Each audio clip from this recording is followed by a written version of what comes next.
তাদের মধ্যে কিছু উলামায়ে কেরাম কারাগারে গিয়েছেন, যাকে আপনারা সংবর্ধিত করছেন তাকে সর্বাধিক কারাগারে তাকে থাকতে হয়েছে। তার অপরাধ শুধু একটাই ছিল, আপনারাও যদি সে অপরাধী হতে পারেন আল্লাহর দ্বীন বিজয়ী হবে। সেই অপরাধ ছিল আল্লাহকে ভালোবাসা, রসুলকে ভালোবাসা। আমার ভাইরা, 2013 সালে বাংলার মাটিতে দীর্ঘদিন থেকে চলে আসা নাস্তিকবাদ এবং ইসলাম বিদ্বেষের যেই জোয়ার চলছিল তার ধারাবাহিকতায় বাংলাদেশে 2010, 11, 12 সালে, বিশেষ করে 2013 সালে আমরা দেখতে পেয়েছি ঢাকা বিশ্ববিদ্যালয় এবং আর কিছু বিশ্ববিদ্যালয়ের কিছু পরিত্যক্ত মহিলা নষ্ট শাহবাগিজম নামে তারা আমাদের শ্রদ্ধা এবং ঈমানের সর্বোত্তম জায়গা মহানবী সাল্লাল্লাহু আলাইহি ওয়াসাল্লামের ইজ্জতে তারা আঘাত করতে লাগলো। তারা তাদের বিভিন্ন ওয়েবসাইটে, তাদের বিভিন্ন অনলাইন পোর্টালগুলোতে তারা আমাদের উম্মুল মুমিনিন আয়েশার উলঙ্গ ছবি তারা ছাপতে লাগলো, উম্মুল মুমিনিন হযরত যায়েনবের উলঙ্গ ছবি ছাপতে লাগলো, আমাদের নবীজির উলঙ্গ ছবি তারা ছাপতে লাগলো। এই ঘটনা জার্মানিতে হয়নি, এই ঘটনা আমেরিকাতে নয়, এই ঘটনা কানাডাতে হয়নি, এই ঘটনা রাশিয়া কিংবা ফ্রান্স অথবা জার্মানিতে হয়নি।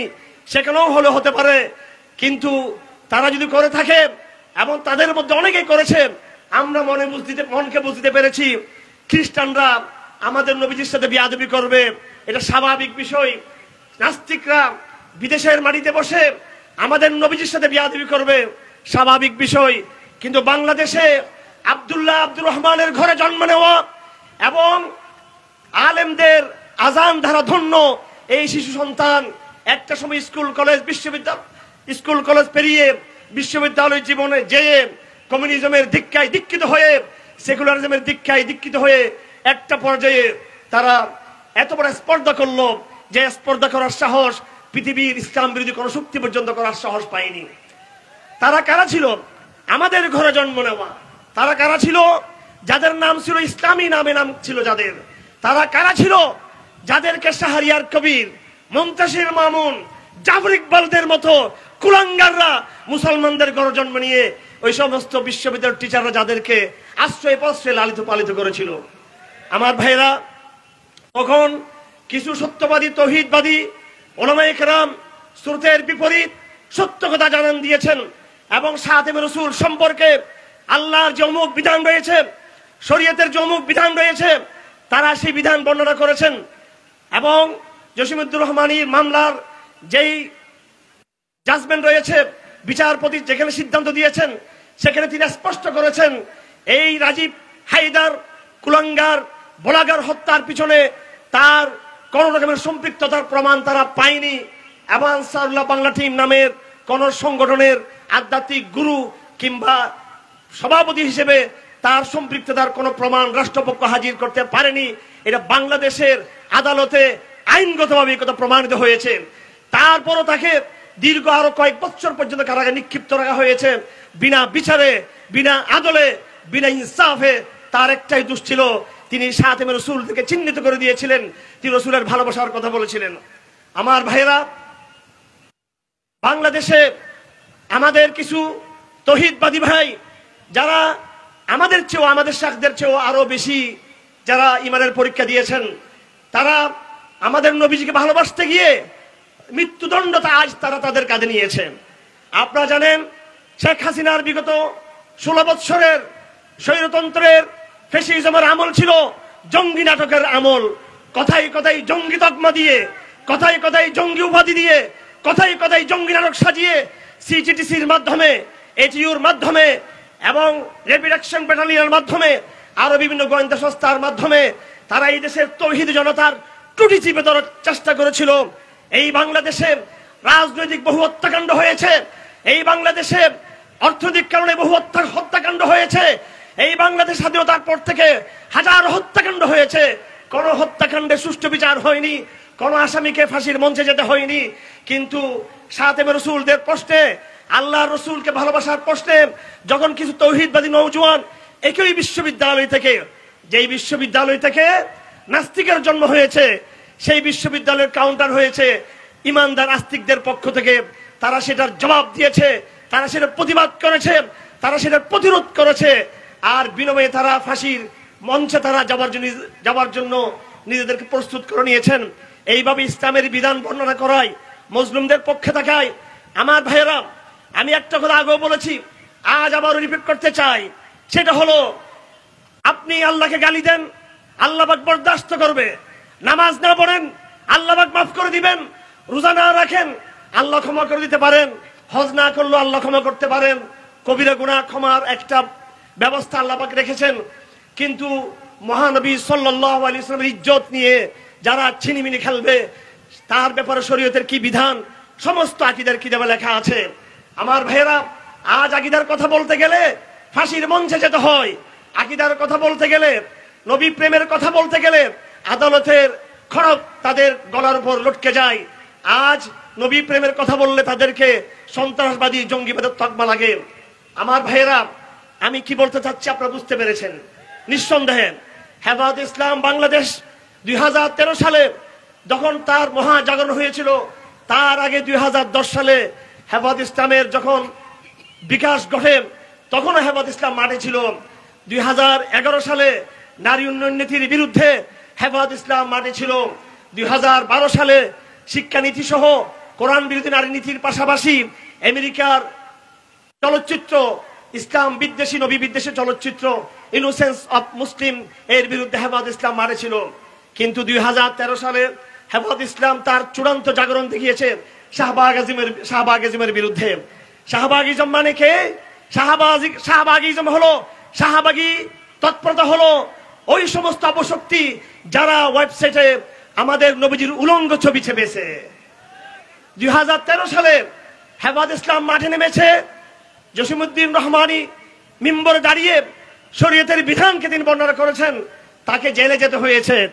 আর হেফাজত ইসলামের বিরুদ্ধে 2013 সালে রাতের অন্ধকারে মেসেগার চালানো হয়েছে। আমার ভাইয়েরা, আপনাদের কাছ থেকে আমি শপথ নিতে চাই, বাংলাদেশে 2013 সালে আমরা শাহবাগ আন্দোলনের কবর রচনা করতে পেরেছি।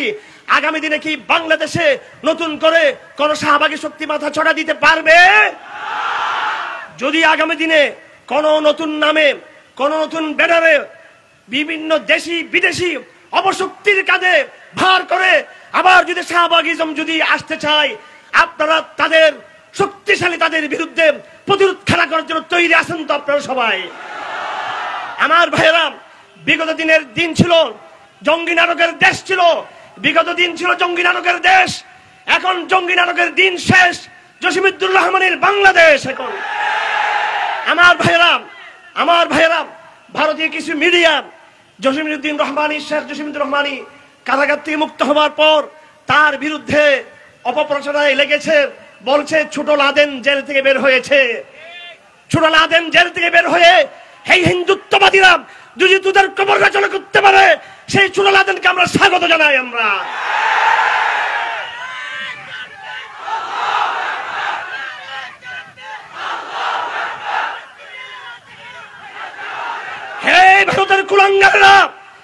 ভারতের কুলাঙ্গাররা, শুনে রাখ, তোরা বাবরি মসজিদ ধ্বংস করেছিস। মৌলানা রহমানী বাংলাদেশে কোন মন্দির ধ্বংস করে নাই। হে মুদির গুন্ডারা, আরএসএস এর গুন্ডারা ভারতের, শুনে রাখ, তোদের মন্ত্রীরা, তোদের পুলিশ বাহিনী, তোদের দলের গুন্ডারা আমাদের মা বোনদেরকে দর্শন করেছে। জসিমউদ্দিন রহমানী কোন হিন্দু মেয়েকে দর্শন করেনি। হে গুন্ডা বাহিনী, তোরা প্রতিনিয়ত তোদের হাতকে মুসলমান করেছিস। বাংলার ছোট লাদেন যাকে তোরা নাম দিয়েছিস, তিনি কোন হিন্দুর রক্তে নিজের হাতকে রঞ্জিত করে নাই।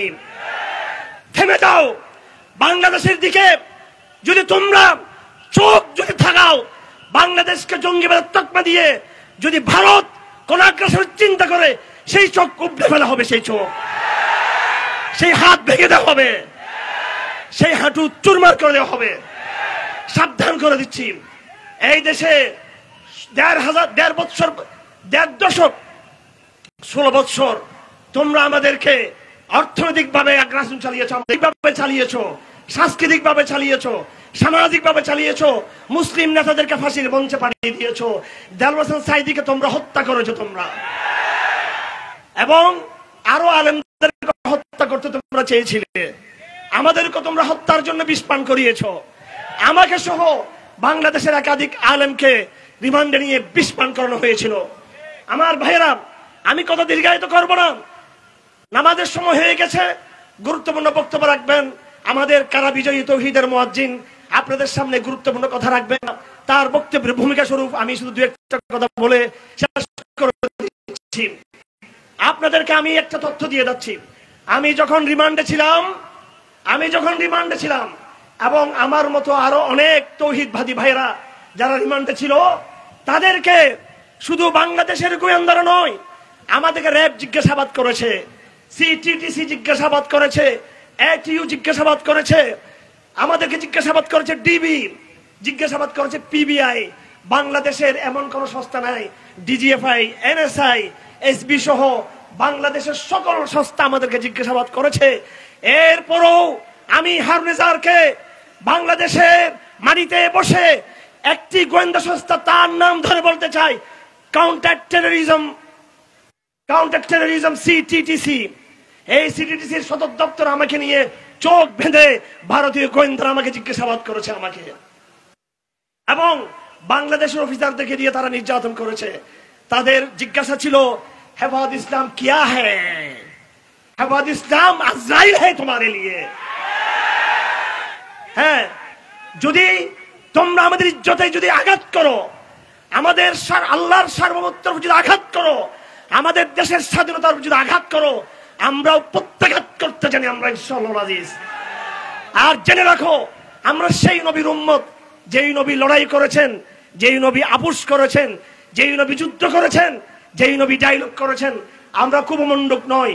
ভারতের জন্য স্পষ্ট বার্তা আছেন, ডায়লগ করতে চাইলে আসো, ডায়লগের রাস্তা খোলা আছে। আর চক্রান্ত করলে সে চক্রান্ত প্রতিহত করে দেওয়া হবে। আমার ভাইয়েরা, আরেকটি বার্তা আপনাদেরকে আমি দিতে চাই। আমি এই বিদেশি গোয়েন্দাদের রিমান্ড জিজ্ঞাসাবাদে আমি বুঝতে পেরেছি, তারা এই বাংলাদেশের সকল শক্তিকে খণ্ড বিখণ্ড করে তারা দিতে চায় ইসলামী শক্তিকে।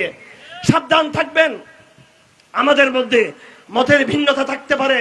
তবলিগ জামাত, চরমুনাই, জামাত ইসলামী, হেফাজত ইসলাম এবং তৌহিদপন্থী বিশুদ্ধবাদী কাফেলা, বিভিন্ন মত থাকবে, কিন্তু খেয়াল রাখবেন আমাদের মধ্যে মতের ভিন্নতাও থাকবে। আমাদের মধ্যে সবাই আমরা এক বাক্যে সব বিষয়ে একসাথে 100 সবার সাথে আমরা একমত হতে আমরা বলছি না। মতের ভিন্নতা সাহাবাদের জামানায় ছিল, মতের ভিন্নতা সালাফের জামানায় ছিল, মতের ভিন্নতা বর্তমান জামানায় থাকতে পারে। হয়তো এমনও হতে পারে এখানে কেউ কেউ ভুলের মধ্যে রয়েছেন, কিন্তু আমরা আমাদের পরস্পরের ভুল ধরার কাজ করতে গিয়ে, পরস্পরের সংশোধন করতে গিয়ে, পরস্পরকে পর্যবেক্ষণ করতে গিয়ে এমন কোন পরস্পর বিদ্বেষী আচরণ করব না, যার দ্বারা এই ভারতীয় গোয়েন্দা বাহিনী এবং ইহুদি বাহিনী তারা আমাদের মধ্যে একটা ডিবেট তৈরি করতে পারে, আমাদের মধ্যে বিভাজন তৈরি করতে পারে। আমার কাছে সুনির্দিষ্ট তথ্য রয়েছে, আগামী দিনে খুব অল্প সময়ের মধ্যে বাংলাদেশের ইসলামী শক্তিগুলোকে বিভক্ত করে দেওয়া হবে। এই জন্য আপনারা সাবধান থাকবেন।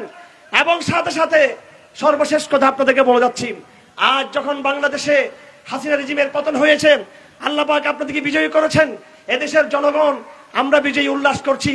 ঠিক সেই সময় ভারত আরেকটি চক্রান্ত করে ইসরায়েলের সাথে মিলে পার্শ্ববর্তী আরকানে মুসলমানদের গণহত্যা চালাচ্ছে। আজকের তারিখ পর্যন্ত আমার যতটুকু জানা আছে, অসংখ্য মুসলমানদেরকে সেখানে হত্যা করে ফেলা হয়েছে। আমার ভাইয়েরা, এই দুটো শক্তি সম্পর্কে মনে রাখবেন, একটি হলো পার্শ্ববর্তী ভারত, আরেকটি হলো ইসরায়েল। তারা ততক্ষণ পর্যন্ত তারা ক্ষান্ত হবে না যতক্ষণ পর্যন্ত বাংলাদেশের জনগণকে তারা মেসাকার করে না ছাড়বে, তারা ততক্ষণ ক্ষান্ত হবে না। সেজন্য আপনাদেরকে সাবধান থাকতে হবে। আমি সাথে সাথে আমাদের সংগ্রামী ছাত্র সমাজকে, যারা সর্বশেষ আমরা 16 বছর আন্দোলন করেছি, আমরা সংগ্রাম করতে করতে সাইদি সাহেব চলে গেছেন কবরে, আল্লামা বামুনগরী কবরে চলে গেছেন, হেফাজত ইসলামের লাগাতার অনেক উলামায়ে কেরাম সংগ্রাম করতে করতে মাটির নিচে চলে গেছেন, অনেক ভাই শাহাদত বরণ করেছে। সর্বশেষ আমাদের ছাত্র ভাইয়েরা এসে এই ফেসিবাদের বিরুদ্ধে একটা জাগরণ তুলেছেন, সেই জাগরণে তারা সফল হয়েছে, আমরা তাদেরকে ধন্যবাদ জানাই।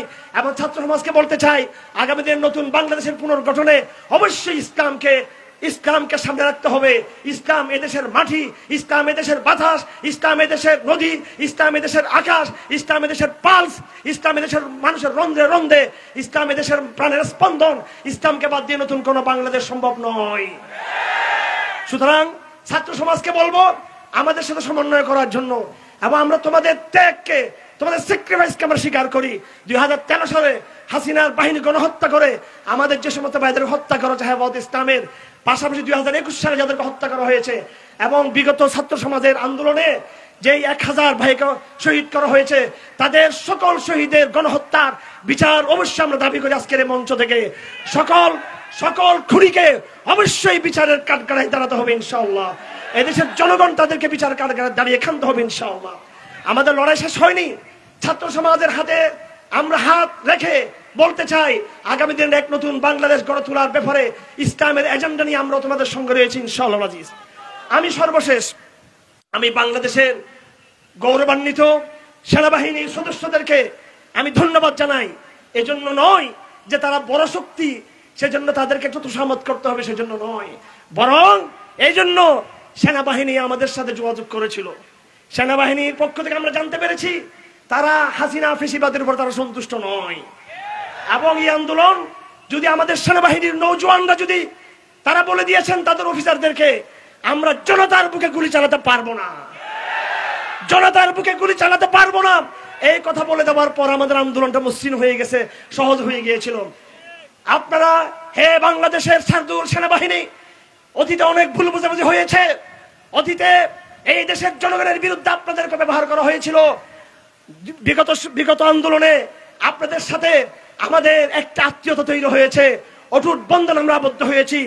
আমরা সেনাবাহিনীকে বলবো, এদেশের আবহাওয়ার তৌহিদ জনতা ওলামায়ে কেরাম এবং এদেশের কলেজ বিশ্ববিদ্যালয়ের ছাত্র শক্তির সাথে ছাত্রদের সাথে সমন্বয় করে এমন এক নতুন বাংলাদেশ গড়ে তুলতে চাই, যে বাংলাদেশের দিকে ইসরায়েল আর চোখ তুলে তাকাতে পারবে না, ভারত চোখ তুলে তাকাতে পারবে না।